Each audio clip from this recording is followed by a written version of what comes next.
Suck a look at you. You're listening to the Jersey Tuck Podcast.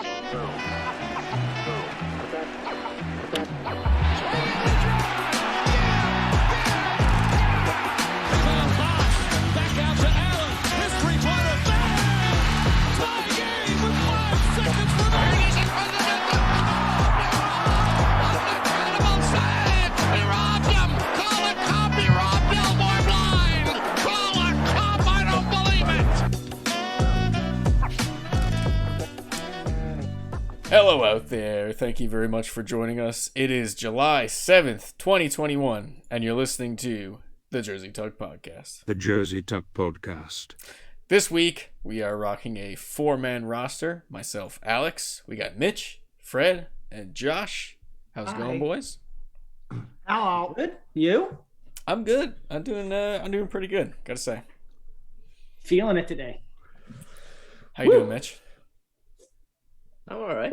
I thought he was getting zoned out for a second. Motivated. I love it. So much enthusiasm. How you doing, Mitch? Just like, you know that face that Pennywise makes in It?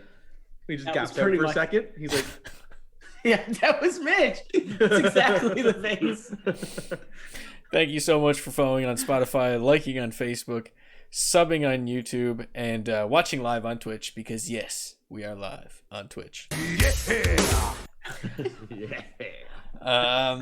We're gonna have a pretty chill show this week. It's kind of crazy because the NBA is just about done and the NHL will be done, I think, almost guaranteed by the time of the next show.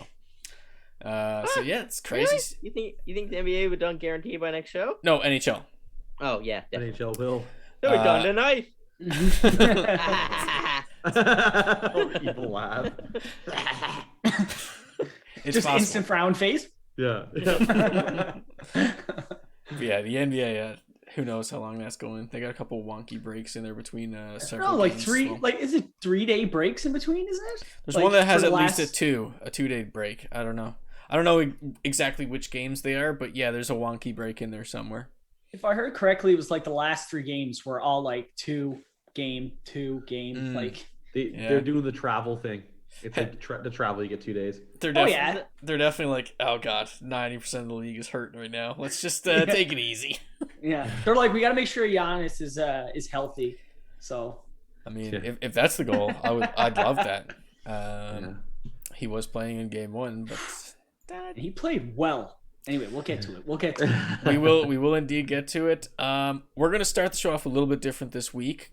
We have revised, as we've been saying the past, I don't know, three weeks, basically since we introduced the segment, 3 or 4 weeks. We have revised and came up with a more structured rule set for our brand new segment. Prediction Pints. Get your crisp prediction pints. Sad. It makes me laugh every time because it is just so sad. It's your crispy prediction. There's nothing happy going on in that pub at all. Especially how he started off the prediction pints. Anyways, so we refined it a little bit, and you guys can jump in and chime in on the new rules as we go. But I guess the main thing is, per podcast, each host is limited to 1 prediction.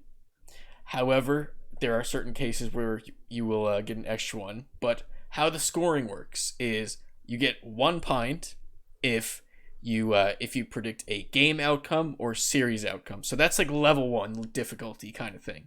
I guess in a lot of cases you can pretty much guarantee yourself a pint, but I mean, you'll get chirped out if you do that. We'll slap that down. Yeah.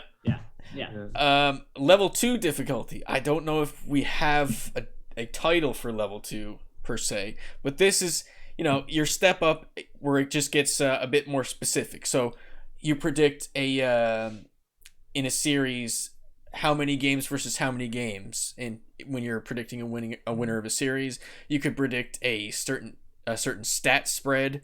You can predict a goal of a player, stuff like that, a little bit more specific. And then, as coined by Fred himself, number 3, the bonker stat. And you get 3 pints for this bonker stat. And that is the extent of the scoring. the next portion of it, once per month, you get the ability to challenge someone's prediction. Fred, you want to explain that one, or what you have in mind for it? I just think like if you're going based off of it'll have to be a juicier stat. Like you're not going to just do like, I don't know, if he say Mitch picks Tampa tonight, I'll be like, no, Montreal. Yeah. That's kind of weak. But like, I already have one saying Tampa wins in 5. Yeah, you do, man. I see it there. I'm not happy about it. Well, that means it's probably not happening. Yeah. But let's just say if we throw in like to say the Suns and Bucks, and you pick an actual like, I don't know, let's just say Chris Paul's going to throw up 30. You can say over and under. You know what I mean? Something like that, just to make it a little bit spicy. Or like the Braden Point one, like breaking the record. Yeah, exactly. Yeah. So now we got a bit more of a structure, and the scoring will make a bit more sense. We can actually like go podcast to podcast and have a scoring system to relate to. So there's that. Yeah. And also one final part that we're getting organized is the ability to bet your pints, and you're going to have the opportunity to do that once per week as well. We still don't have that completely figured out, but that will be a next week thing. Hell yeah. But yeah, there's the we'll get to our predictions later on the podcast. Fred will catch us up on the latest scoring of the last week's prediction pints. It'll be great. Let's jump into the final bit. I shouldn't say final bit. To where we're at now, the current state of the NHL Finals. Fred, Mitch is an old man right now. If you're watching the video pod. Grandpa. Catch us up, Fred, on what has happened since the last pod. So the Habs stole one, which is always solid. You know, they definitely came out guns a-blazing. Well, they knew they had to, right? You know, they got nothing else to lose right now. You're down 3-0. So there was a huge shakeup in the lineup as well. Dom Ducharme pulled out 3 big guys, you know, like with, well, not really Gustafsson and Merrill, but they took out Kotkaniemi, which is a big, that's a huge, you know, one. It's huge, right? Like this guy is supposed to be, you know, one of your top centers he's their top 5-on-5 scorer in the playoffs. Exactly, right? So like it was a huge risk in taking him out, right? And especially now you want him to have that confidence. You want him to feel, you know, that heartache really, or the, you know, keep that passion up. But like, it's just the way it is. Like he made a decision. We need to put Evans in because he is more defensive, but less offensive. So it was a risk that they took, and it paid off. He played really well, actually.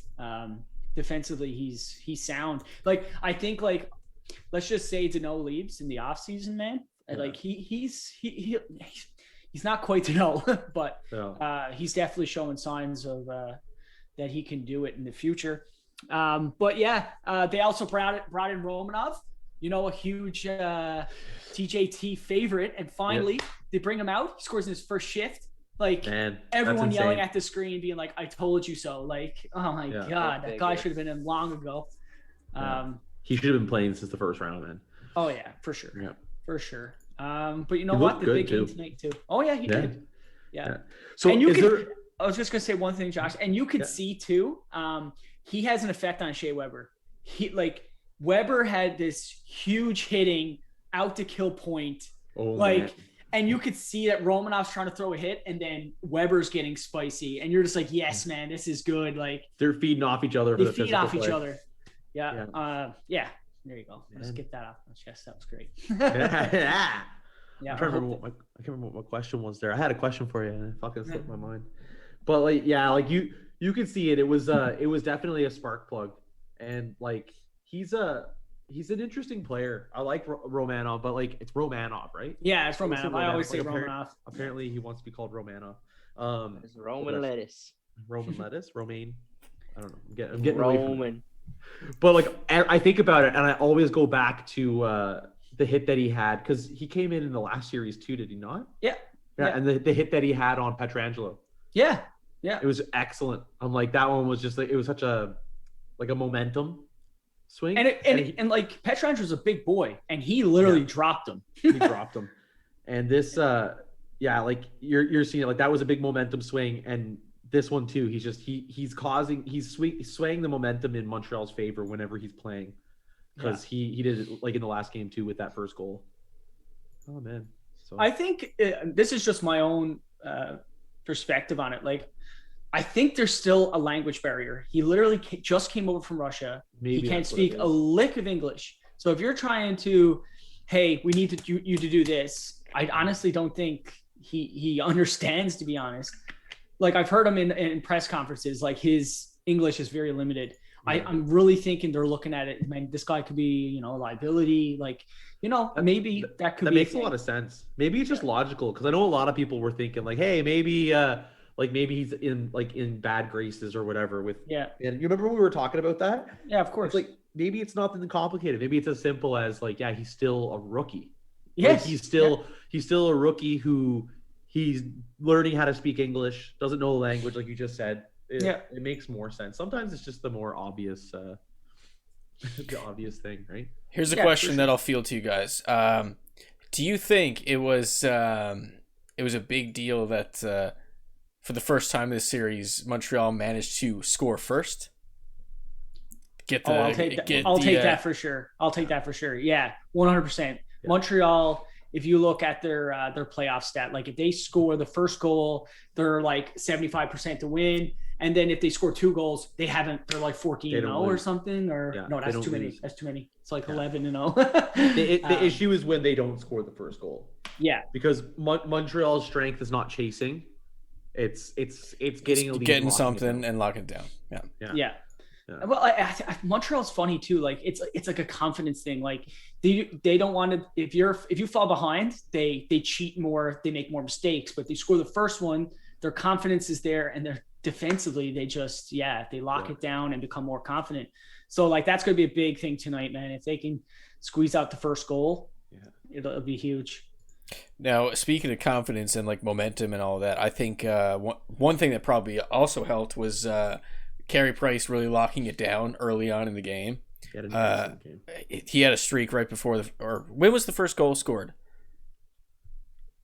The period in last game? Yeah.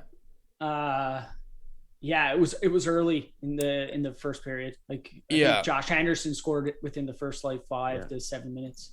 Yeah, and prior to that, Price stopped 11 shots. For the game, it was 32 out of 34 shots. So he was feeling it, and it's always important when you have a dude that everyone's familiar with who's feeling it. MVP kind of caliber player.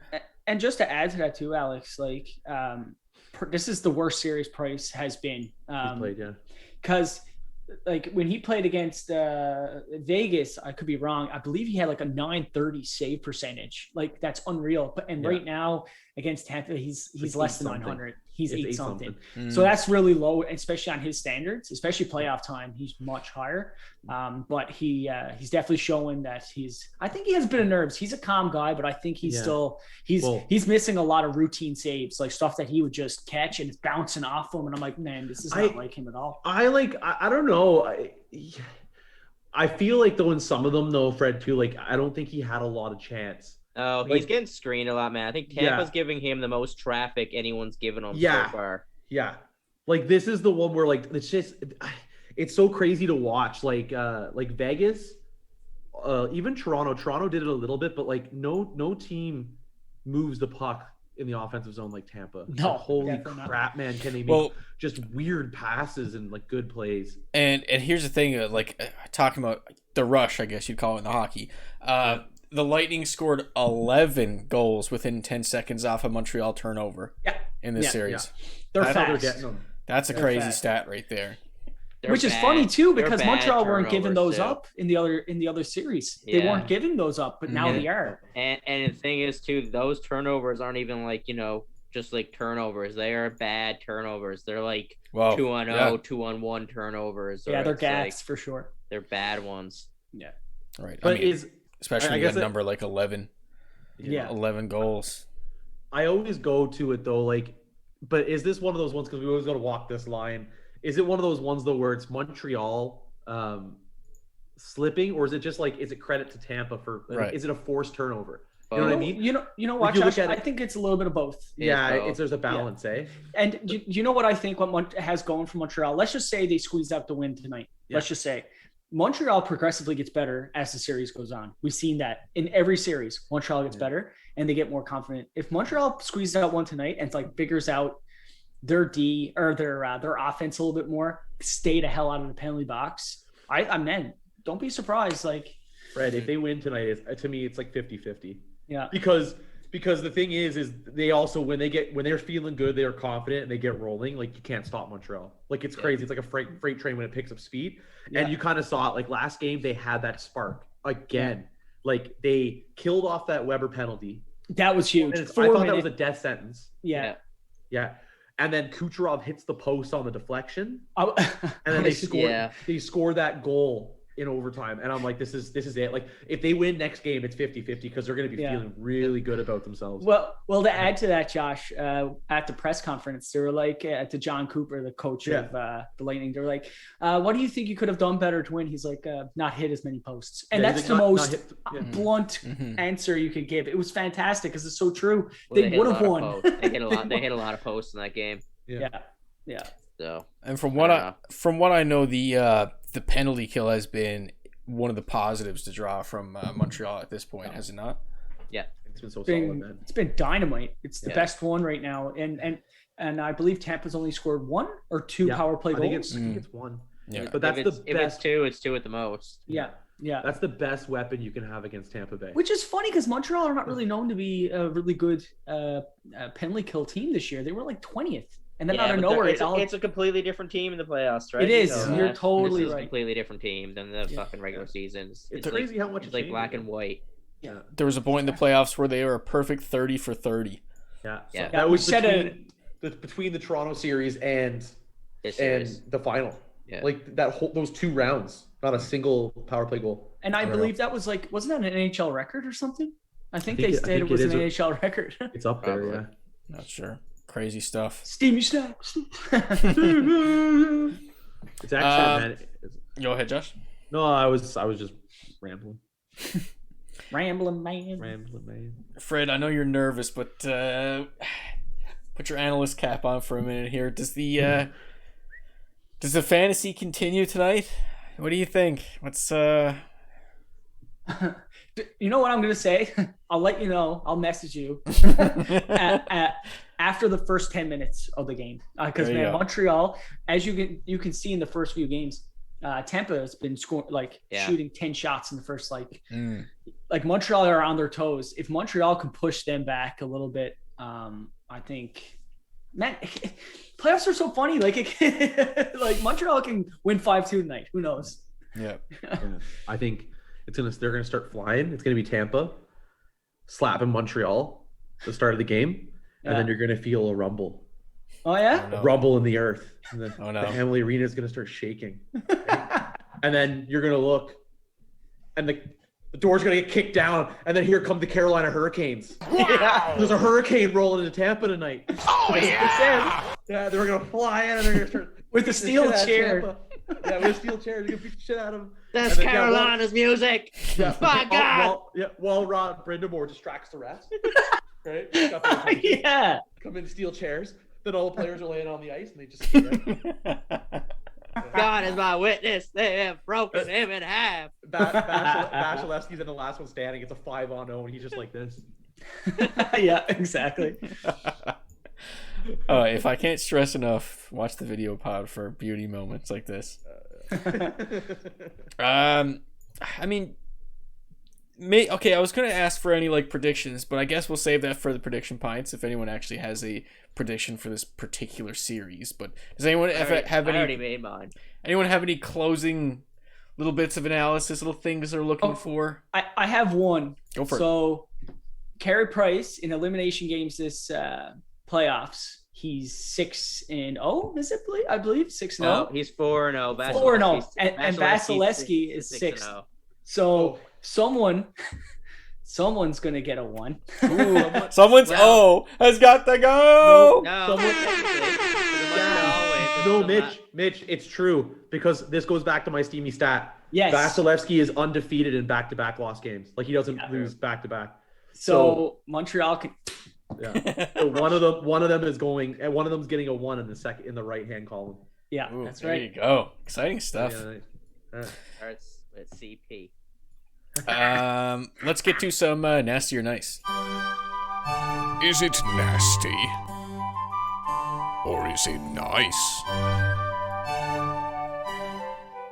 Mitch, you didn't do your ballet dance this week. I know. I don't know. I'm just not feeling it today, man.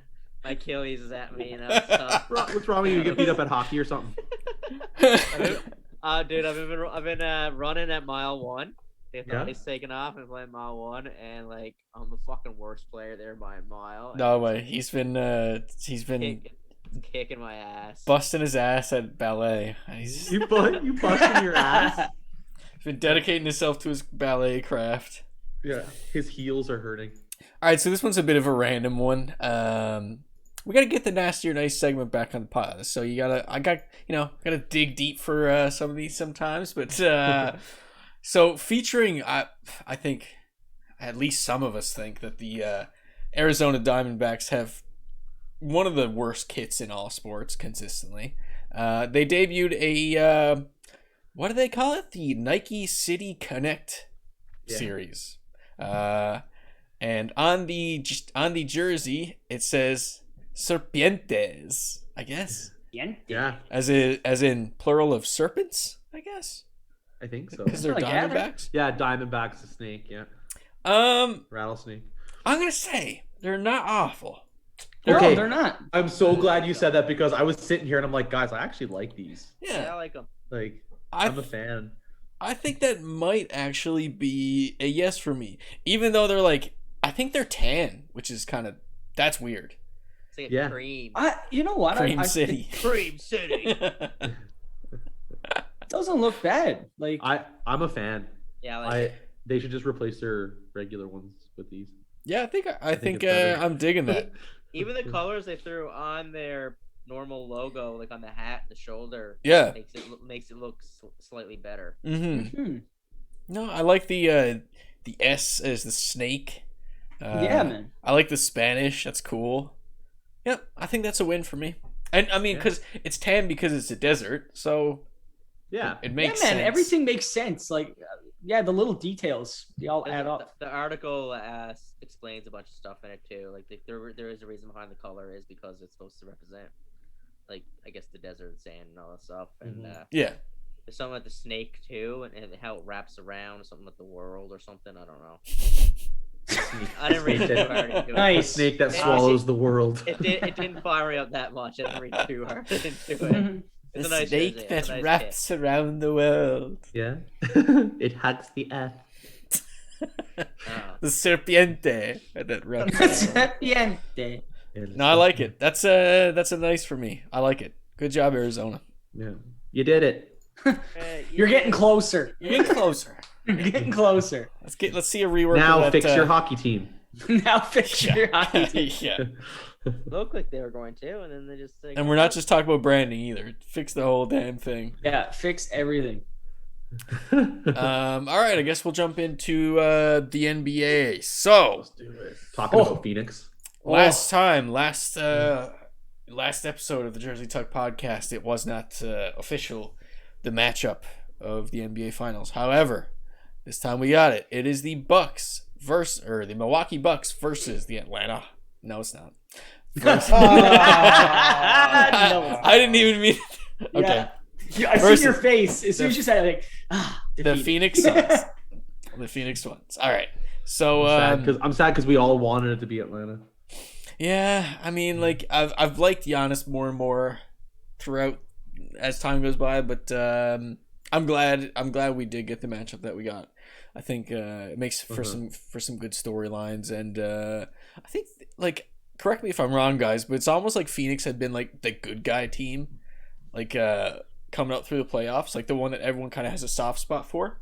Yeah. I know that Chris Paul gets a lot of hate. Go ahead, Josh. Yeah, I was gonna say, and something of an underdog, even though they were second place team. Yeah. Right. They were still something of an underdog. I don't know. Maybe it's because of like where they came from. Like last year, they were in what place? Was it last place? Bottom of the they barrel. were low. They were at the bottom of the standings, right? Yeah. And in 1 year, they turn it around. You said it last pod, I think, the Chris Paul effect. Yeah. Yeah. Yeah, it's wild, and it's almost easy to forget at this point that their first round matchup was against the Lakers, and LeBron going down. And everyone was saying it's like, oh, it's great that you got the number 1 seed going into the playoffs, but you realize you're facing the Lakers because the Lakers had a bad end of the season because AD was banged up and all that kind of stuff, and the general opinion going into the playoffs was it's like, all right, Chris Paul's getting pretty old, can probably perform in the regular season.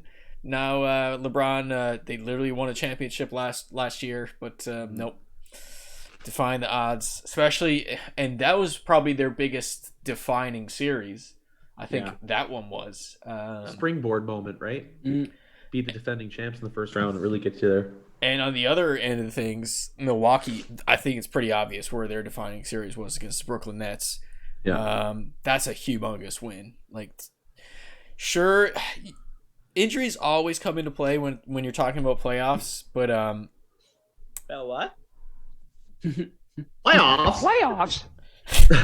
When we're talking about playoffs, but like, yeah, I don't think anyone was really expecting them to beat the Nets, especially even when it came to Game 7. I don't think anyone was really expecting, because that series started off really rough for the Bucks.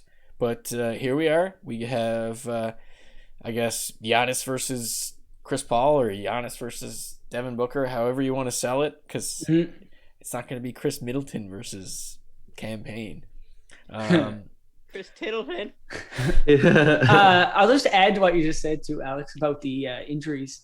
With last night's game, how nervous were you when Lopez did the step in with the foot and got a flagrant 1, and then Chris Paul stepped on his foot? I thought he rolled his ankle. I was like, oh, he's gone.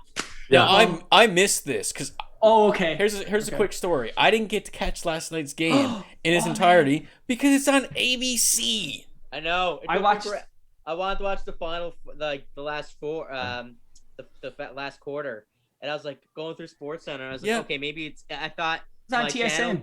Channel, but I figured it was TSN or Sportsnet. Sometimes they put it in there too. Oh, okay. And then I was looking at my channel guide, nothing was there. And I was like, oh, and it was saying like, there's like SportsCenter or Sports whatever. Mm-hmm. And I was like, okay, maybe it's the sports god is rolled over because it was later. It was like it's gone past what the game was scheduled for. But I couldn't find it. I was like, fuck, I guarantee it's on something else. So I just scroll all the way through and find it on ABC. Yep. Stupid. Very stupid. So yeah, I didn't get the chance to catch that specific play. I did see a little bit of on social media. What happened exactly? So Chris Paul, got a nice screen from Ayton, and then there was a switch. So he was up against Lopez, which was a perfect matchup. And Lopez went out to challenge his shot from the 3-pointer, but he did that. He went in forward, and then he stuck his foot straight out. So then instantly the ref was like, foul. Called it right off the bat. Oh yeah, man. And just the way did it look purposeful? It was. It was. And he tried to play it off like he played straight. Like he went forward, and then for some reason he just stuck his foot out. Like it just, you don't do that. That's the reason why the call or that rule is put in place, right, to stop those injuries. And then just to see Chris Paul go down with it looked like a legit rolled ankle, and I was like, this is the worst. And of course you'd be like, that's how he loses it, right? He's right there. And no, he went into he got up after a second, and then he drained that shot and got his flagrant and got another shot and just collected points. How absolutely furious would the world be, let alone Rockets fans, let alone just Suns fans. I think everyone would feel just so bad if something like that happened at this point in the playoffs. It's bad enough that Giannis is injured coming in. Devin Booker's basically seen out of one eye because his face is beat up. There's a lot of stuff going on. I'll tell you one thing, Alex, man. Watching the game last night, Giannis didn't look injured at all. He looked really good, actually. That's good. I'm like, man, he should have injured his knee more because his knee's frozen. Yeah, frozen. I apologize because I don't have the source, but apparently prior to the game, he was working in front of whichever source said it was an army of spectators to basically see if he got the okay to to play in the first game. I guess it was like medical staff from the team and that sort of stuff. But yeah, a ton of people, because like we said before, the star power of this playoffs isn't like colossal, and I feel like if you take Giannis out, it's like that much. Yeah. So I feel like it probably even on the NBA side of things, it's like if there's any way we can get this dude on the floor, please do that, because TV numbers. I'm really happy with this final because it's building new stars. Oh, as a fan, I love it. It's great as a fan. Like having it be a finals where it's Chris Paul and Devin Booker, and then on the other team having Giannis, who's MVP. Yeah, I give Giannis and the Bucks mad props for being there too, man. Like I was shitting all over Giannis for choosing to stay with the Bucks because it's basically, what are you doing? You have no one around you. But I mean, they're there, so obviously they have someone. They're doing something right. Yeah, doing better. You get little contributions all over the place from Drew Holiday, Chris Middleton, and Brook Lopez has had a great playoffs. You just get like little sprinkles of production from all of those guys. If we talk about like, the leading scorers of Game 1. So Game 1, for those who didn't see this final score, 118-105 for the Suns. So the Suns take Game 1 of the finals, which is kind of wild. The leading scorer on the Suns, Chris Paul. Of course. With 32 points. Next up, you got Devin Booker, then with 27, then Ayton with 22.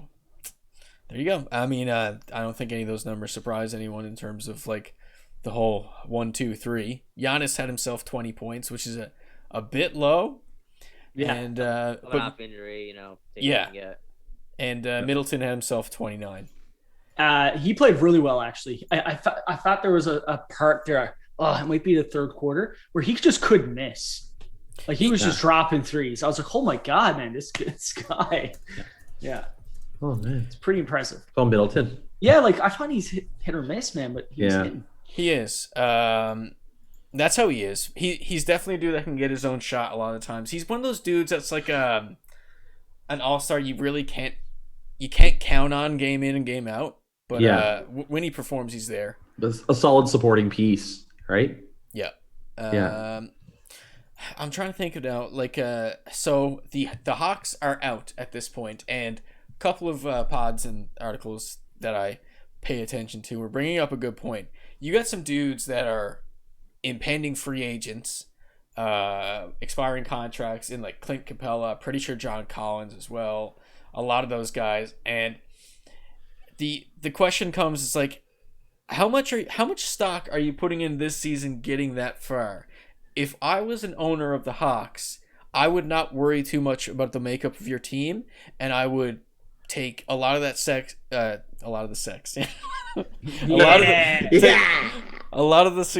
success in Trae Young's individual performance.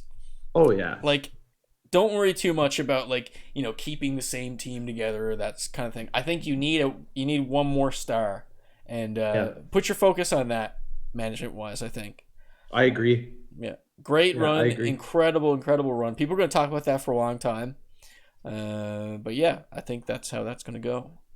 Yeah. Who's the big free agent like this year? There's a few, right? Chris Paul. Imagine, right? Kawhi? Imagine Chris Paul. Yeah, Kawhi, I would say. Oh, that's true. He's injured. He's always injured. He'll come in and play half the season. Not even. He'll play less than That's half. the only reason why he worked in Toronto, because Toronto load managed him all the time. Was he as load managed in with the Clippers? To some degree, yeah. See, he was really spooked. He's that's how he left the Spurs, was bad terms with their medical staff. Yeah. Speaking of the stepping in, not allowing landing space, that's how he injured his ankle. So the Spurs guys didn't handle that well, and that's why he ended up leaving. Interesting. I remember that. That was Zaza Pachulia, I think, did that to him. Yeah. Did the purposeful step in, yeah. That's what led him to the trade, because I remember when all those reports came out that he was like not happy. Yeah, and I think he sat for a while as well. Something about his uncle being really dissatisfied with the medical staff. But yeah, we'll see what game 2 brings. We still got a lot to go in the NBA Finals. Is there any words you guys want to close out on for that particular matchup? The Suns are gonna win. The Suns are gonna win. I called it. We'll see. We'll see what happens. I'll add to that. I'll add to it right quick. Yep. Did you see the tweet? I sent it to you, Josh. His name is Jarrett Palmer, and he sent out a tweet back March 11th, 2016. I saw that. And his thing was 2021 NBA Finals, Bucks versus Suns. And then he says Game 7 with a win, 120, or Bucks win 123-115. Isn't that insane? Like, he predicted that it was going to be Bucks and Suns, man, back 5 years ago. That's what I said to you. I think I said something along the lines of, what is this guy, Nostradamus or something? Yeah. I thought it was pretty neat. Imagine if it goes Game 7 and hits that 123, 115. That'd be insane. And then that night he tweets out the world's gonna end tomorrow. Everyone's like, I believe the man. Yeah, something to look for. So one last stat to close out on. Phoenix is 11-0 after leading by double digits. So there's another random stat to throw in to end off the NBA talk for today. Shall we bring it to the steamy stat? That stat is steamy. The steamy stat. So it's on topic. I brought 2 to the pod this week. Chris Paul, oldest player to score 40 plus in a closeout game. That's number 1. Number 2, which is more so the one I brought. DeAndre Ayton is now among 3 other players that have scored 20 plus points, 15 plus rebounds, 80 plus field goal percentage in the shot clock era for a finals game. Would any of you guys want to just throw out a name who you think might be in that same company in a finals game? I guess the big one is 80% field goal percentage. Kareem. You got it. Yeah, that's one. I would say Kobe. Nope. It's fuck. I saw the stat the other night. Yeah. Tim Duncan. No. What? Okay, that's a different stat. Magic. I don't know. Just throw it. It's like Bill Russell or something. Yeah. So you guys got how many? There's one more. Larry Bird. So 20 plus points, 15 plus rebounds, 80 plus field goal percentage in the shot clock era. And how many guys is this? It's Kareem, Bill Russell, and one more. Boys, do we have to say Jordan? No. I'm just gonna say 15 rebounds. Is it Chuck? Think of big guys with high field goal percentage. Think of if you Karl Malone. If you can guess it off this. I can guess it off this. Bill Russell's Dwight Howard, arch enemy. Oh, famous Laker. Do we say Magic? No. Wilt Chamberlain. Oh yeah. That makes sense. Yeah, but DeAndre Ayton in company with those guys, not bad. He played really well, man. He played really well. Oh man, we talked about the Chris Paul effect. That's it's all over him. Those numbers. What you like about? Yeah, I was gonna say what you like about that too is that you know that because he's a young player, like who looks 40. Yeah, but that's got to be so invaluable to the Phoenix Suns franchise now that Chris Paul's here for that 1 year, and he's probably helped their development so much. Yeah, good point too. Because even if he does leave, because who the frig knows what's gonna happen like in the offseason with him? Even if he does. It's really hard to say because it's all about the point of his career and the fact that he wants a championship. It's so hard to say, regardless of how far he's gotten in the playoffs and stuff like that. Who knows? Yeah. You'd like to see him go back because of all these reasons.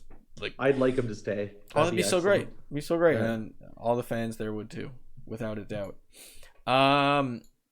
Let's jump to the pick and roll. Actually, no. We're not gonna jump to the pick and roll. We're gonna jump to. Body. So Josh brings us a body count submission this week. What do you got, Josh? I have Shea Weber absolutely obliterating Braden Point. I think it was last game. So to put it in perspective, Shea Weber, and that was game 4. Yeah. Shea Weber was a complete monster in that game. Like, he did not look like the same Shea Weber from the 3 games prior. He came out trying to murder people. Like he came out as the Mountain Man. Yeah, he lived up to his nickname. He was the Mountain Man. And he was honestly like a physical force. And it's on a play where Braden Point actually gets out of the penalty box and the Lightning try to make a quick play up the ice. And the last guy back with him is Shea Weber. And you can see that Braden Point doesn't even acknowledge the fact that he's the last defender. He just tries to speed by him. Mm-hmm. And Shea Weber doesn't even look at the puck. He just sees Braden Point and crushes him. We get the Mailman versus the Mountain Man at some point. Let's get that as a celebrity boxing match. There you go. That's what we need. I love it. All right, let's take a listen to the call. It out, waiting for it is Point, just out of the penalty box. He is lined up and hit hard by Shea Weber. It out. Oh. There you go. You can just hear the boards. Oh, you can hear the boards. And see, me and Josh were talking about this prior to the pod, and we've mentioned it on previous pods. What makes that call great is the sounds of the boards, so the on-ice sounds, and the crowd. The big boom of the crowd. Broadcasters in hockey, guys, just pick it up a little bit. So disappointing. It's if it's home, I find you'll get a reaction out of the home announcers, like the guys that are team based. But national, it's just, and I guess there's no bias, but I mean, right. Show some enthusiasm at least, for the love of God. Exactly. It's the older guys too, man. I find they're just so like. Now I can't half blame them either. The game's going so fast. They're trying to keep up on everything. If they don't really have time, they like get hung up on one play. Right, and I guess that's a good point too, because the play continues after the hit, as opposed to just say if you're talking about basketball for an example, after dunk, it's usually a goal scored goes right to an inbound or a goal scored leading to a foul. So there's like time to be like Yeah, Another thing too I find too is they're watching the game. I find a lot of broadcasters are doing they'll do play-by-play or commentators they'll do play-by-play by watching the actual game and not their TV, or they're going back and forth from the TV to their game, which causes an issue, but they're all the way up in the nosebleeds. Yeah. Doing play-by-play on the game. If they're doing it that way, man, it's just hard to tell. It's just chaos. So I don't blame them there, but at the same time, I think it's just more of a like if you get. I mean, that's not much of an excuse because you'll listen to Jack Edwards or any guys or like Moser with Colorado, and what's his name, the Leafs and stuff like that. Yeah, Joe Bowen would I mean, like you get like the Holy Mackinac Romo and stuff like that. I mean, I don't know. I think it's just a national broadcast thing, so it's just I don't know. Right. Step your game up. Yeah. Figure it out. Figure it out. Figure it out. Yet again, another sound drop that I need to get. All right, pick and roll time. Let's do it. Hey, bro. Hey! I like the pick and roll. I like the give and go. Answer the question. Freak out, yo! Got a couple of topics on the pick and roll this week. All right, what are we starting with? Let's see. We have the Blue Jays with another additional All-Star named. We have Bo Bichette going to the All-Star game. Now, I shame on me for not checking. How was he selected exactly? Someone must have. He's the first. Yeah, I think that's what it was because he's the first on reserve. Reserves. Yeah. Okay, reserves. Yeah. Gotcha. Hey, we have 4 All-Stars, and that's all I'm going to take for that. Pretty badass. That's excellent. That's awesome. common. How common is it to have 4 from the same team? Yeah. Like I'm thinking like maybe like Yankees or like the Red Sox or something, but like the Blue Jays like. No, it's awesome. What was the last time they had like Batista and somebody like I don't even know. Like they've had that many people. And that's all-star starters, right? Starters, yeah. That's starters. So there's also other players. Mm-hmm. I believe there's there's a Blue Jay pitcher. I believe. Barnes? I have no idea, man. I'm not sure. If you're talking about starters, I'm not sure. But the Blue Jays have made a couple of moves. Yeah. Ooh, yeah. We got Dickerson, boys. Yeah, I'm trying to remember. I don't know too much about him, but he's a good player. From what I know. Like, what about Dickie? He come back? Little Dickie, good old RA. Dickie and Dickerson superstar lineup. Get the Dick connection. Yeah. Yes, but the Dickie Dickerson connection. The Dick duo. Dickie duo. Dickie duo. Off the rails. I also need a soundtrack for Off the Rails. But yeah, making moves, making little. We got a relief pitcher there as well, right? There's two. So off those two moves, so they traded today. They traded Rowdy Tellez. Mm-hmm. Yeah. So he's gone. They picked up Richards. That was from what? That was from Brewers, right? Yeah. Richards, I think, is who they grabbed today, and he's been a pretty solid relief pitcher. Trevor Richards and Bowden Francis. Bowden Francis, I think, is just more of a prospect. Yeah. Like a low-tier prospect. He was never on a top prospect list or anything, but just a pitching prospect. And nonetheless. So Richards was kind of like the main piece of that. So you're giving up Tellez to get relief pitching. Where's Tellez been? Numbers. I haven't seen Tellez in games in a while. He just doesn't have a place in the lineup. Yeah. That's the thing. Yeah. So, because I think he was playing first base. Right. You're not taking first base from Vladdy. Now you're not taking it from Vladdy. Vladdy's taking that. So Tellez is either that or he's playing designated hitter. Yeah. And the thing is now the outfield has that depth. So your outfielders, like if you're not playing Springer, you're playing him as designated hitter, and you're giving your outfield guys like I guess rest is what their plan is. That's kind of like their methodology. Right. Is they rest their outfield guys. Mm. Hey man, Ross Atkins making those moves. Yeah, good on him. So and the other, there was another pitcher that came in the other deal. I think that was in the Dickerson deal. Kimber, the Diggy deal. Yeah. Who is it? Is it Kimber? I think that's how. I don't even know. Simber. Kimber. He's but he's another solid relief pitcher. So right. Here we go. Get some fucking deep pitching. And Panic left. Yeah, panicked. Yeah, panicked. And we got Kimber. I think Panic was another dude in the lineup who just didn't exactly have a place either. Yeah. Good. Hey, good job, Rossi. They must be listening to the podcast when we were complaining about the pitching. So exactly. I get some relief. Yeah. I'm gonna say it now too. I think they're not done. Like I think they're still gonna go and get at least one more. Like they're gonna get a bigger pitching game. From the press conferences, it sounds like that, Josh. It sounds like they got plans for buying something big, making some kind of big move. So why would you sit on this team right now? This team looks so good, and that's your one weak point. Their starting rotation isn't even that bad. No, it's pretty good actually. All things considered, Ryu has had a couple of rough games, but he'll bounce back. Mm-hmm. Is it a sticky substance thing? Who knows? Who really knows? Next up on the pick and roll, we got Sha'Carri Richardson now completely.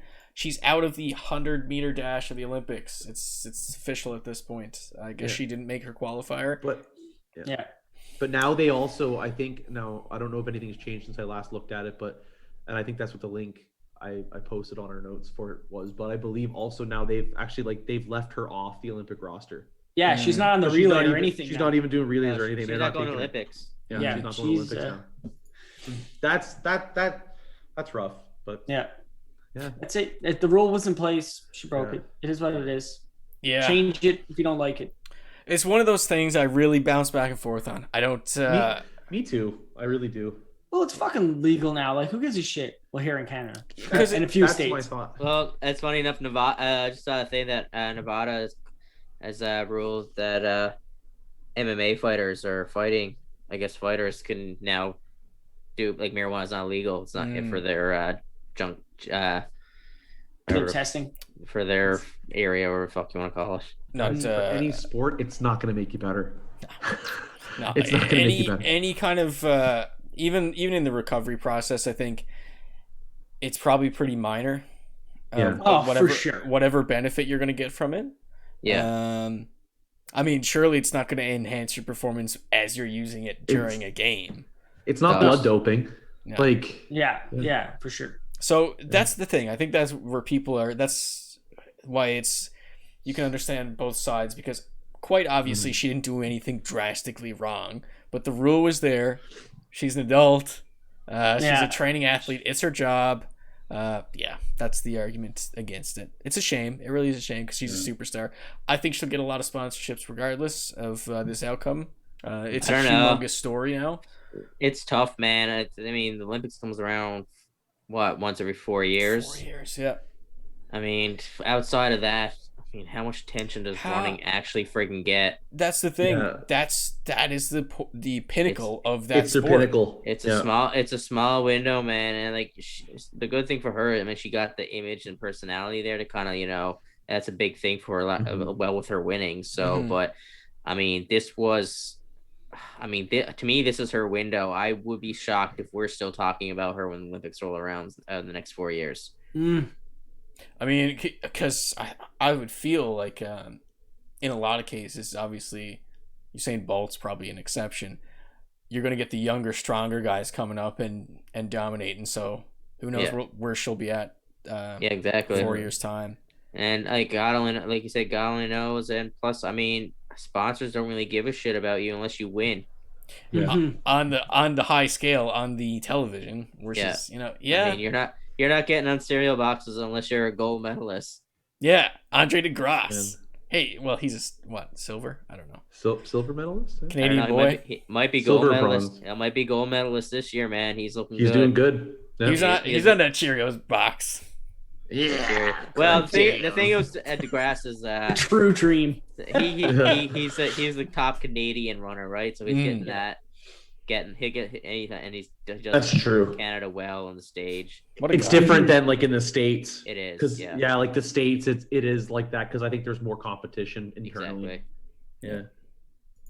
Yeah, we'll see what happens to her. It's just Mitch, you brought up the whole window thing. That's the thing. It's the highest point you can get in her sport, and it's just a shame that she won't have the opportunity to prove it at least for another 4 years. Yeah, I mean, and let's be real, it's the only time like all of the country really gives a shit about running. Yep. It's like who watches the Pan Am Games? What's that? Exactly. Yeah. If I'm gonna look for a little bit of optimism, at least she doesn't have to wait 4 years now because it's technically 3, isn't it? 3 years. Because Tokyo was supposed to be last year. Now, fuck, man! I just saw a thing that Japan just declared another. They did. No. Declared another spike. No, that's coronavirus. It's another. It's another variant. State of emergency. Variant. Oh, but state of emergency. Yeah. Shit. Good stuff. What if they just, I don't know. But I don't know. I don't know if they're doing fans though, because I mean, apparently, I think they're still only 50% vaccinated over there. Not sure. Something like that. I don't know. Their vaccinations aren't as high as you think, and apparently the way they actually view a lot of masks and stuff like that, it's not actually as crucial as you think it would be, and hygienic. I don't know. We'll see what happens. So next up we have the match number 4. I didn't think it was number 4. Well, we have 4 of these done already. All right, so we have Bryson DeChambeau, aka DeChambeau. What am I saying? DeChambeau. DeChambeau. I like that actually. DeChambeau. DeChambeau. That's his new name. I tried to be so cool. It didn't work. All right, we got DeChambeau, Rogers versus Phil Mickelson and Tom Brady, and the winner was DeChambeau and Rogers, I believe. They took it on the 16th hole. Sure motor. There you go. Solid putt though by Rogers. It was a solid putt to end it. There was quite a few highlights there, and the broadcast wouldn't leave, and I think Brady was poking fun at him the whole time for about we talked about it on a very early podcast about Rogers' situation with Green Bay's rocky situation. Here's a clip here now. Okay, perfect. You're playing with. It's Rogers he's cruising in the cart. I know what you're talking about. And they're drilling him. So let's take a listen. Just trying to have fun, man. Packers Bears. Any idea who's going to be there? Anybody who's going to be quarterbacking in the number 12 jersey? Yeah, I don't know, BA. Let's see. How about September 12th then? Will you go for that one? What's that one? That would be the opener against the Saints. Oh. All cheesers rejoice. Yeah, I don't know, BA. We'll see. Okay. I know you're a Milwaukee guy. I know. Aaron, everybody is on their toes. They want to know, man. They want to know. Yeah, but I mean, I'm just having a good time out here with Tom. I'm trying to talk to him about it. If he's going to keep playing or not, you know? Hey, Aaron, we go way back. You can just tell me. I'll keep it a secret. Hey, I promise I will not put it anywhere. Charles, I'll tell you this week in Tahoe, right? Oh. And you can. So let it be known, he's telling Charles Barkley. Man, he's such a drama queen, man. What, Aaron Rodgers? Yeah. Oh, he is. He loves it. Yeah. It's funny. Like, I actually thought about this, like, when I first heard about the match, like this match 4. Mm-hmm. I was like, man, he is honestly like, that's the perfect partnership. Like, to market that one between the two of them, it was like Nicholson and Brady versus DeChambeau and Rodgers. It was like both of them kind of. They got like similarities. Like Rodgers, he's a bit of a pompous guy, and he definitely loves the attention. You say douchers. Yeah, douchers. Yeah. I never thought about Aaron Rodgers as like a douche though, but like I bet he's a subtle douche. I bet he's a subtle douche. Oh yeah, the flair for the dramatic, I can definitely see that. Yeah. Maybe. Yeah, like what he's doing is great for the actual Packers right now. I bet you like his teammates are like, this is going great. Yeah, exactly. Like, figure your shit out. You're supposed to be our quarterback. Like, anyway. So we'll move on. Next up, we have a. I agree, Fred, so much. A wild situation. Brett Phillips had a visit to the mound. He is a position player for the Rays. Heading into the 7th inning, Tampa Bay was trailing by a hefty 10-0 against the Blue Jays. With the game clearly out of hand, Rays manager Kevin Cash sent Phillips to the dugout, to the bullpen to warm up. Well, the rest is history, because I think the world has seen all the little highlights, or if that's what you want to call them at this point. There was a ton. Like, there was the pitching itself. There was the warm-ups. There was the running to the mound. There was the press conference afterwards. It's probably one of my favorite sports moments of the year, I think. Oh, this is on a top 10. This is on top 10 lists. Like, yeah, that's awesome. Yeah. Oh my god, so funny. How great is that? Everyone's laughing. Like, even like the Blue Jays dugouts laughing.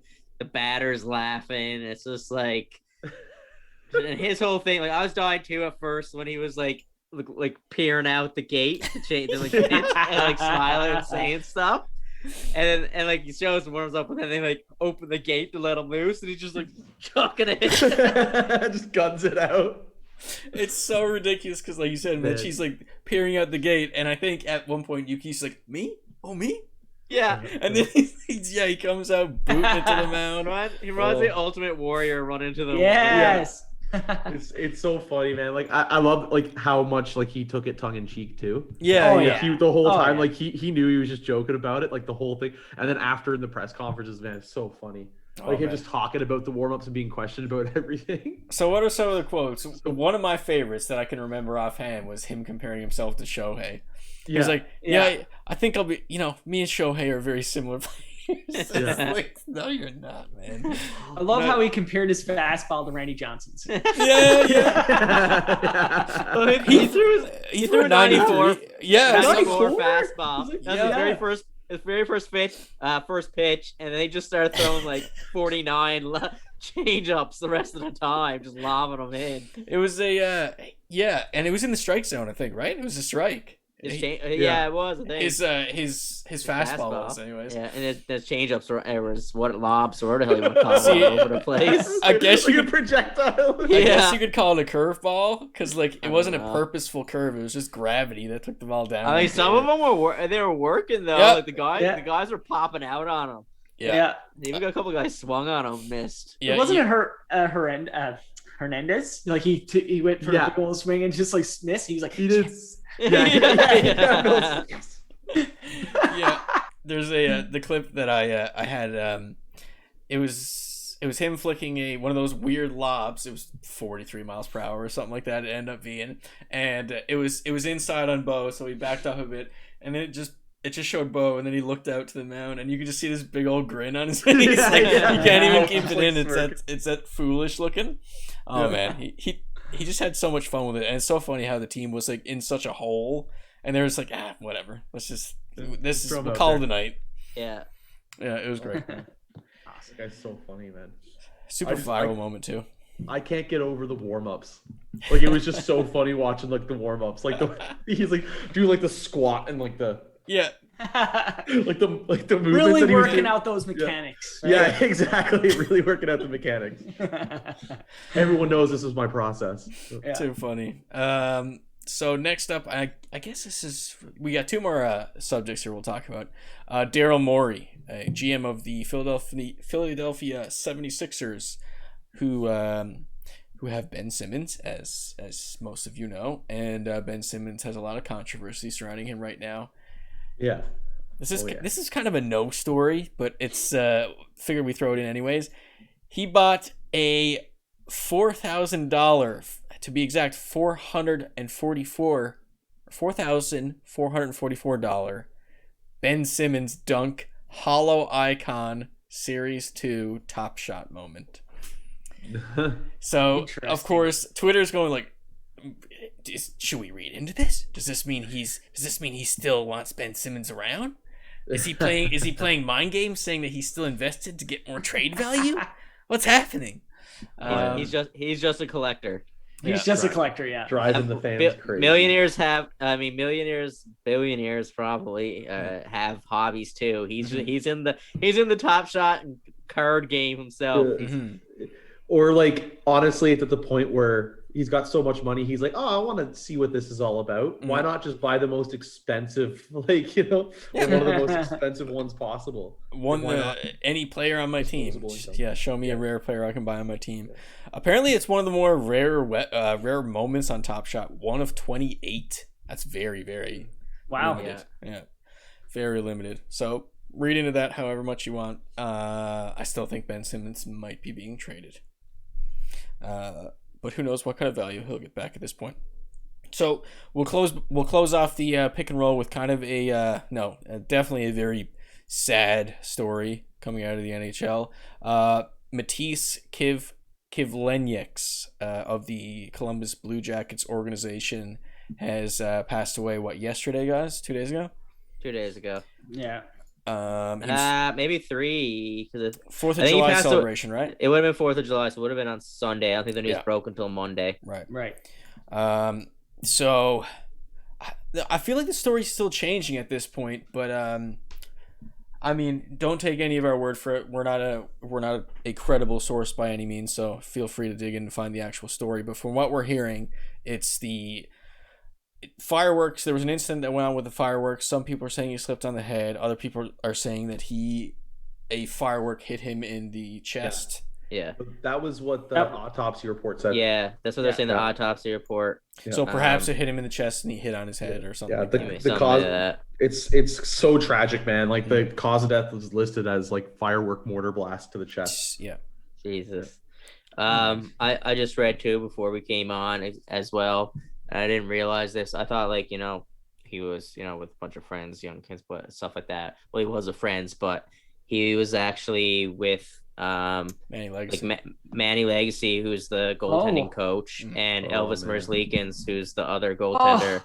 Yeah, I never heard that. Yeah, it was Elvis Merzlikins and his wife, who Matisse was kind of like brother. Like they viewed him as like a little brother. They had him like rooming with them and like sharing the house with them and everything, and they were there. So I think it was just a family celebration. It wasn't just like a bunch of kids fucking around with fireworks. Yeah, it's like a 4th of July. It was just a 4th of July celebration. God only fucking knows what happened, but awful stuff. So apparently they were having a rough time with it because like Manny Legacy and his family were close to with him, and Elvis Merzlikins and his wife are really close with him. So they're having a tough go with it. So was he a goaltending prospect? Because he wasn't part of their immediate rotation, was he? Yeah, no. So he was I guess still a prospect. Like I think this would technically be his rookie year in a way. Right. Yeah. But he was probably like if someone went down, he was their first, like between Korpisalo and Merzlikins, if one of those go down, he was their first call up. Like he got a couple starts and wins this year and everything like that. I think he was a solidly touted prospect. He was, yeah. I mean, he had a lot of promise, man. He looked good in the NHL too. I'm not gonna lie. So he had good AHL numbers. So yeah. Just to add to that too, he just signed his entry level contract. So yeah. They would have had him for the next couple of years going to an RFA or whatever. Yeah. It's sad. Awful stuff. 24 years old. Really, really shitty stuff, especially with like tragic random stuff like that is awful. Yeah. Let's jump to the last section of the show. You heard about it as we started the show. We have a new rule set for our segment, Prediction Pints. Prediction Pints. Get your crisp prediction pints. Play that depressing acoustic music, Patrick. Fred, do you want to take us into the scoring, the results of this week? Do you have them on hand? I have them. So Mitch, we won't know until next week with his, but he said temp and 5. That could happen tonight. We'll know tonight. Okay. I did say that. That is the thing I said. You did that wrong.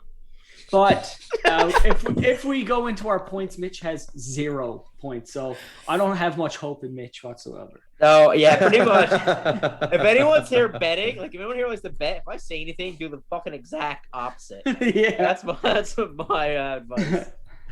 So yeah, you have 0. Next would be Josh, who was correct with his, and he said England will go to the Final Four. Yeah. And not only did they just go to the Final Four, they're now in the final. Yeah. Yeah. So that's only a point. You're not getting anywhere. That's why I wasn't sure if I said Final Four or final. That's a half. If you would have said finals, would have been cooler. But even though they're like the favorite, give it all. They were the favorite until England were. They're the favorite to get to the final now at this point. Yeah, really. They had a better I think Italy got this. Yeah. Oh, I think Italy's the favorite in the final. Ooh. Maybe we could add that to prediction points after. I think we should. We have it. Oh, go ahead. Okay. Alex. Yep. We already gave you a shout out for this. You were correct with the Jays and Rays series, and you said the Jays would come out with a very specific 2-1 series win, which was absolutely correct. It wasn't even looking good because they dominated the first 2 games. Yeah, they did. And then they just pissed away the 3rd game. Yeah. So it worked out perfect for Alex. Yeah. I was saying to Mitch off the show, I was like, all right, I need to calm down now. Yeah. Yeah. That worked out for me. Pretty good. And for me, I said the Habs would win the last 2 games at home, and I was wrong. So, as of right now, the scores are Fred, 2. Mitch, 0. Tyrell, 2. Josh with 4. But you are tied with Alex with 4. Whoa! Ooh. All right. So, before we get into the predictions, I have a bone to pick. Oh.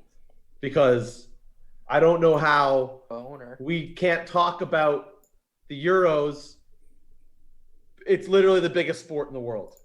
That's my bad because I missed it on the first part of the show. That is my bad, and I apologize. You know what would have helped, Josh? What? If you fucking put something in the notes. I did. Yeah. Where? It's in the main talking points. It's not. It really is. It's Euro I didn't final. see any damn Euros there. No, Euro final. It's right July here. 11. Italy versus England. Yeah, like I said, that's my bad. That game it hasn't happened yet. So we'll talk about it next pod. When is July 11th? That's Sunday, isn't it? We'll conveniently forget. But what I was gonna say is we should do like an extra prediction pints then. Yeah, it's on my birthday. The final's on my birthday. Yeah. You have a birthday? Yeah. Before we make our predictions, do you want to dive into it a little bit, Josh? Well, like I was gonna say, we could probably do some sort of Euro-related prediction as well as our prediction pints. Oh, because it's at the final stage now. Like on Sunday is the final, and we know now it's Italy and England. So even just to kind of talk really quickly about it, the big thing about this is it'll be England playing like Italy at home, which is crazy. and it's the first time that England has been in a big tournament final since '66, which is so funny to me. Because of course I'm going to draw the parallels to the Toronto Maple Leafs. And I think it's an ultimate slap because it's not 67, it's 66. Yeah. That's pretty funny. So it's pretty funny, but I'm really rooting for him, to be honest with you, because that's pretty cool. It's pretty cool that like they've never won a Euro because Euros is more recent, and that was the last time that they were in a World Cup final. One of the stats that you mentioned off pod to me was in the last game, England allowed their first goal all tournament. Yeah, today. That's pretty wild. They've allowed one goal all tournament in the game today. That is pretty wild stuff. So at the very start of the tournament, who would you say? I think from what I gather, some of the more prominent names were bumped early. Is that wrong? It was crazy. It was like go ahead, the group of death, right? Yeah. Yes. All of the group of death got bumped, I think, in the round of 16. I believe, yeah. And then they all did. And that kind of housed some of the favorites. Like France was definitely a favorite. Portugal was a favorite. They won the Euros the last time. Yeah, right. Germany had a pretty solid team. And Hungary. And Hungary. They were hungry. Yeah. It was Hungary, right? No, I would say Belgium. Oh, it's Belgium that was in it. I can't remember if it was Belgium Hungary or Belgium. Yeah, but all of them got bumped early, man. So for those who don't know, how long was the like in terms for a month? Or in between? Yeah. I think they're talking about changing it, but right now it's 4 years. It's like the Olympics. Okay. Yeah. So the World Cup happens every 4 years, and the Euros happen every 4 years, and they stagger. Like the Winter and Summer Olympics. So every 2 years you get a major tournament. Right on. Yeah. So there you go. We talked about it. Well, it's been included. Like I said, that's my bad. I missed that out right off the top. So I'm only laughing because the same thing. We did the same thing last week. It was like, we didn't talk about the Euros. And I think it's hilarious because it is the most popular sport in the world. It is. We're ignorant. And I feel like I'm all alone. I'm the only one who watches it. We need to get Matt on one of the pods, maybe. Yeah. I don't even know if he watches anymore. Yeah. I was like, does he still watch soccer? I don't know. Probably not. Anyways, we're name dropping here now. Yeah. So let's get into the last or our current week's prediction pints, I suppose. So anyone want to start us off with one? Can I do one? It's worth 1 point because it's a weak one. Okay. Right. Can I do a Conn Smythe prediction? Oh, I was gonna do the same thing. Okay, go ahead. That's more. Okay. I think that's more than 1 point. Really? Yeah, because the two people you're thinking of, it's literally 50-50. Yeah, well, I'm saying Kucherov. Okay. I think it should go to Vasilevsky, but I think it's going to go to Kucherov. See, I'm the opposite. I think if there's debate, totally 2 points. Totally 2 points. I think defensively, Tampa are good enough, and it's not all about Vasilevsky. I think the Kucherov with 35 fucking points in the playoffs right now is way more impressive. No, fuck him. All right, Kucherov. But I still think he's getting it. I think it's Kucherov. I do agree with you, Mitch. I think it's going to be Kucherov. Yeah. Because as just as a little addition to it, the reasoning for me is because he's entering like fucking Gretzky Lemieux territory. Yeah. He's good. Yeah. I think if he say they win tonight and he has a point or two, he's definitely getting it. Yeah. For sure. Because they got to submit how it works is they enter their Conn Smythe ballot in the second intermission. All the voters do. So. And just to add to that quickly too, Mitch, like it's crazy. This guy just came off hip surgery, missed the entire season, and now is the playoff leader. That's playing hard hockey. Like you're not playing against random weak teams. Yeah. Good on it. Yeah, I like it. Josh? And Fred, you do not want to double down and challenge his? No. If you try to bait you into it. Okay. Because I want to let me think here. I want to make it a little bit challenging. I don't want to just make it a simple one. Maybe but also a World Cup prediction would be. Ooh, okay. Do it. We'll hit all different sports hopefully with our picks. I'm going to say what all of the Englanders are chanting in the streets right now. Okay. It's coming home. Okay. It's coming home. So that's a 1 pointer. I challenge it. Yeah. You think it's gonna be Italy? Do you want to use your Yeah. 1 month? You want to use your 1 month challenge? Yeah, that there's extra one point? challenge. I think it's Okay. gonna be Italy. Okay, I like it. Challenge. Italy. All right, I got mine. Actually, can I make it? Can I make? Oh no. No. It is what it Are you is. gonna put the score down? Are you gonna? That's what I was gonna do. I was gonna Ooh. do a score, but I don't. No, I'm just gonna keep it just at England because like soccer's. It's tempting though. It is tempting. Like Well, I would you're- say Italy 2-0. Ooh, okay. Challenge 2-0. I like it. Okay. So do I have to do a score then if he did? So for your 1 point would be England. If you want to actually give a score, it could be like 2 points. For the challenge, shouldn't it just be like the opposite? So if it's like a binary thing? For sure. It technically is right now. Yeah. Okay. All right. Well, I'll just make that little side note just to see so we can all reflect next week. All right. All right, Alex, what was yours? I'm going to say that in tomorrow or the next game versus the O's, which I think is their last game of the series, I'm going to say Randall Grichuk goes 2 for 4 or 2 for however many at bats. So 2 hits. 2 hits. Let's say That's 2 yours. hits. I like that. Should we make that, guys, a 1 pointer or a 2? A 2 point. Okay. I said 2. Okay, solid. Point hit. All right. Do we got all them right, all? for mine, sorry, is it my turn, right? Yep. Yes. I'm gonna say next game, game 2 of the Suns and Bucks. Booker is gonna have plus 30 points. So above 30? Above 30. Or do you want to say like I'll be more precise. I could be like 30 or more? 30 or more. I'm gonna say like 31. Just say 31. If you want, I'll let you do 2 points if you do a point range. 31 or higher would be 2 points, I think. Okay, for 2 points, okay, I'm gonna say between 30 and say 36. Okay. Oh, that's a. That should be like a 3-pointer. It's almost. No, I think that's a pretty probable. That's a good spread. Yeah, that's a good spread. Okay, I'm gonna go for Devin Booker, right? Yeah, that's a good spread. If he has a game he goes off, it's probably going to be within there. I'm going to die if it's like 37. Oh, I'd be so mad. All right. There we go. We have mailed in our prediction pies for the week. Stay tuned for next week's podcast to see the results. Wait. I want to challenge Fred. Why? I want to challenge it because so if it's the opposite. All right. If it's the opposite, I want it to be either. Because if it's the opposite, I want it to be 31 or lower or above 36.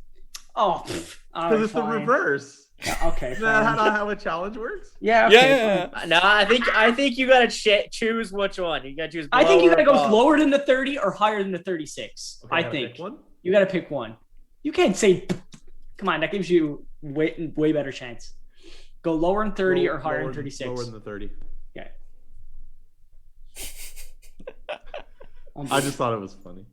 So that's 2 challenges expended, right?